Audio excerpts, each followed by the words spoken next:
Hello everyone, welcome back to our mini blog. তো guys, আজকে তোমাদেরকে আমি এগ চাও বানিয়ে দেখাবো। সো দেখো, এখানে চাউমিন কিনে এনে রেখেছি। অ্যান্ড তো চলো, বেশি বক বক না করে তোমরা ভিডিওটা দেখতে থাকো। তো প্রথমে এখানে আমি কেটে নিলাম সবজি। তোমরা এখানে পজ করে দেখে নেবে কী কী সবজি আছে। তারপরে আমি গ্যাস জ্বালিয়ে কড়াইতে জল দিয়ে দিলাম নুন আর সাদা তেল। এবারে দিয়ে দিলাম চাউমিন। তো আমি এখানে 3 প্যাকেট চাউমিন বানিয়েছি গাইস। অ্যান্ড এখানে চাউমিন আমার সিদ্ধও হয়ে গেছে।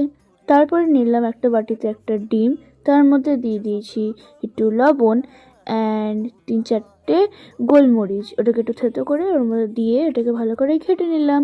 অ্যান্ড এবার কড়াইয়ের মধ্যে দিয়ে দিলাম আবারও সাদা তেল এবং ওর মধ্যে দিলাম পেঁয়াজ কুচি। তারপর একটু লবণ দিয়ে ভাজার পরে দিলাম বাঁধাকপি, তেই দিলাম কেটে রাখা লঙ্কা। তারপরে ভাজলাম বিনস, মটরশুঁটি এবং টমেটো। ওগুলো ভাজার পরে ভাজলাম ডিম। ভালো করে কিমা করার পরে ওর মধ্যেই সব সবজিগুলো দিয়ে দিলাম ভেজে রাখা। তারপরে ওর মধ্যে দিলাম নুন, ম্যাগি মশলা, আর দিলাম ভিনিগার, সয়া সস এবং টমেটো সস।